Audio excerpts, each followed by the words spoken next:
Assalamualaikum warahmatullahi wabarakatuh. Alhamdulillah pada kesempatan hari ini kita akan melanjutkan di perapian kita di mata kuliah teknik pengelasan. Saya akan melanjutkan materi kemarin begitu ya. Kemarin kita sudah sampaikan beberapa hal tentang cara-cara pengelasan ya. Yang pertama kemarin saya sampaikan bahwa pertama ada las tekan. Ya, las tekan itu bagaimana metodenya kan begitu.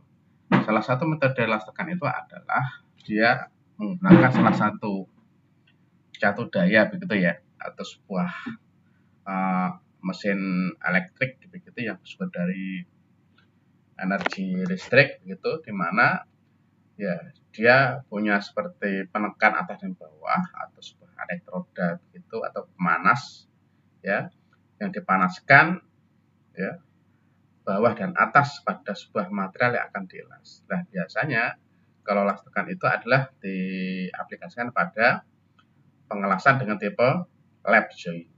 Lap joint itu adalah ya tumpang tindih begitu ya, atas dan bawah begitu ya penyambungannya. Ya seperti yang dilihat di sini. Ya bahwasanya ya setelah catu daya itu dipanaskan atas dan bawah ya, yang menjadikan material itu menjadi panas itu kan karena tersalurkan energi panas, perbedaan panas dari elektroda atau penekan yang bersumber dari catu daya itu, maka akhirnya terus ada sedikit penekanan. Ya, ketika ada sedikit penekanan itu antara material satu sama yang lainnya itu mengalami deformasi plastis. Ya. Kenapa deformasi plastis? Sehingga dia mengalami apa ya? Penekanan atau pressure. Ya, karena pressure itu diberikan pada sebuah material yang sudah agak mencair ya, benar-benar tidak benar-benar cair, udah merah begitu, akhirnya menjadikan atom-atom itu bisa mengikat antara satu permukaan satu sama yang lainnya, sehingga terjadilah model sambungan. Gitu. Ya, ini ya secara definisi adalah ya pengolahan cair itu ada cara pengelasan di mana sambungan dipanaskan sampai mencair itu tadi ya. Ada dua macam ya. Las usul listrik terdapat dua macam pembagian dalam pengelasan listrik ini, yaitu pengelasan elektroda terumpan, consumable elektroda, dan elektroda tak terumpan non consumable elektroda. Salah satunya adalah las gas, las OAW, oksigen ya. OAW itu oksigen, dan las termit. Las termit ini biasanya diaplikasikan kepada penyambungan rel kereta api ya. Nih cara-cara pengelasan. Nah, ini adalah sebuah skematik ketika kita ingin melakukan pengelasan ya, lampu listrik yang bisa kita kenal. Ini ada elektroda, ya tentunya di sini ada ada daya listriknya, positif atau negatif begitu. Terus yang di material indunya itu ada dikasih ground begitu ya. Untuk model listrik itu kan sebenarnya kan untuk mengkonsletkan ya. Memberikan sebuah dikonsletkan begitu ya, disortkan ya. Elektroda yang ada flux pembungkusnya, terus ada kawat ya, dalam itu ada kawat, terus usul listriknya di sini. Ini terak itu adalah kalau listrik itu adalah ini ya, kalau orang bicara itu adalah kerak-kerak di atasnya. Nanti ketika sudah dilas itu kan dia akan mengelupaskan begitu. Nah, selanjutnya adalah las pematrian ya. Las pematrian itu adalah proses penyambungan sebuah logam di mana logam pada sambungan diberi logam yang mempunyai titik tear yang lebih rendah daripada logam yang akan disambung, sehingga logam ini itu akan disambung tidak mencair ya. Kita bisa membayangkan bahwa las patri itu kan biasanya diaplikasikan di mana sih? Diaplikasikan di kebanyakan di elektronik kan begitu ya.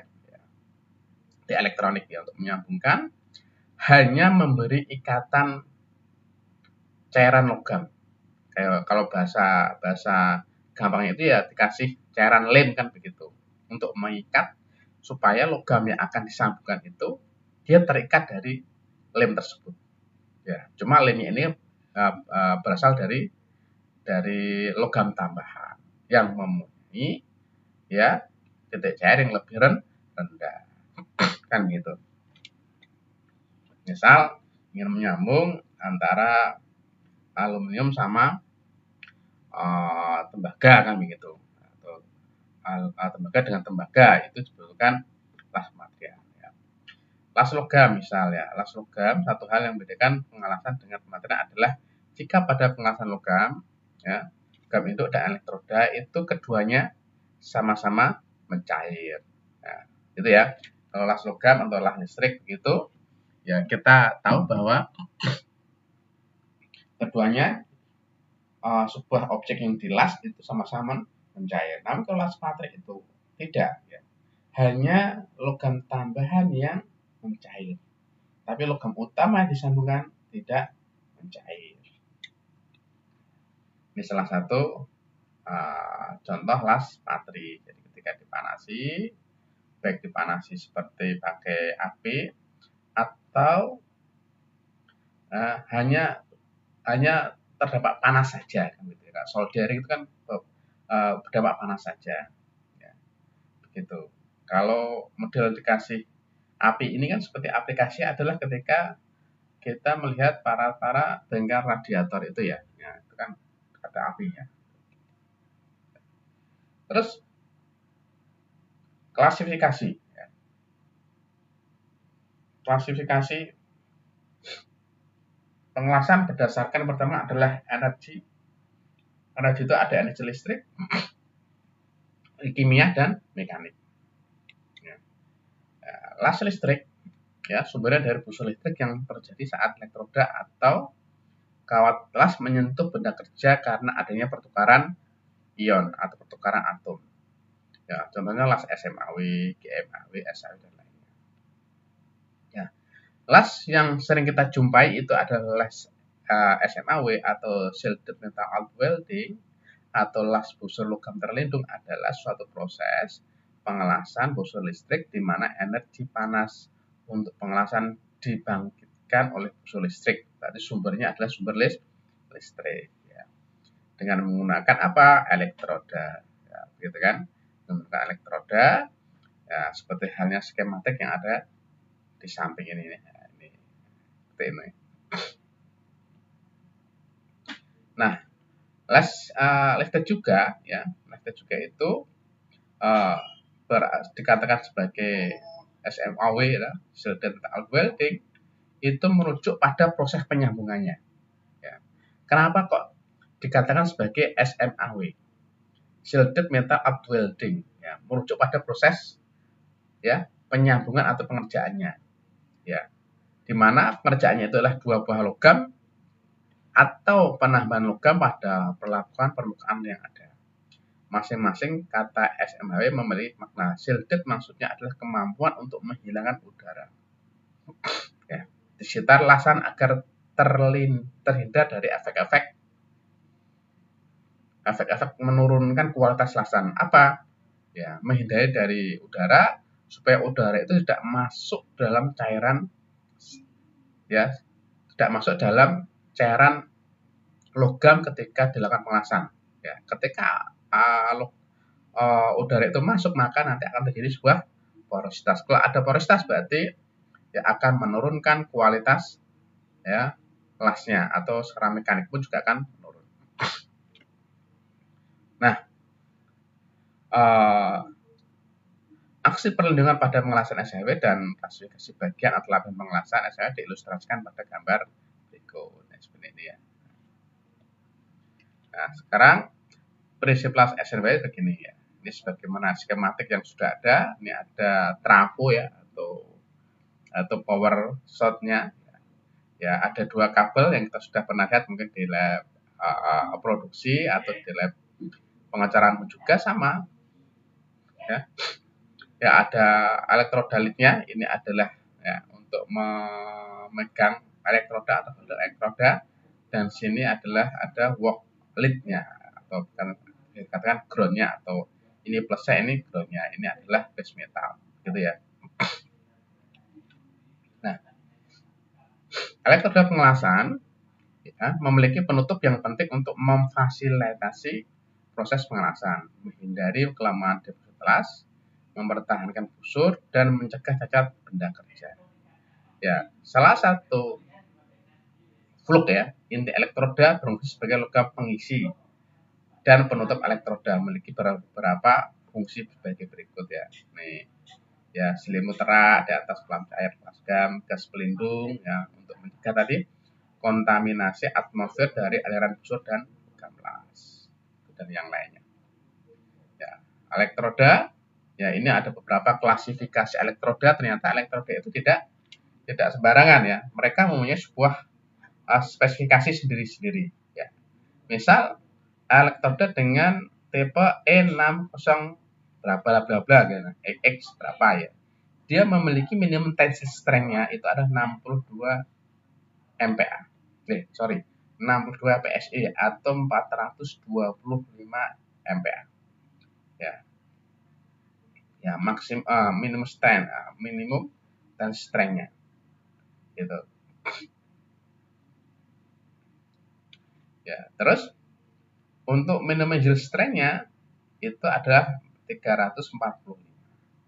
Maksudnya kalau yang kita kenal sehari-hari di kampus itu adalah yield strength, itu adalah pegangan normalnya.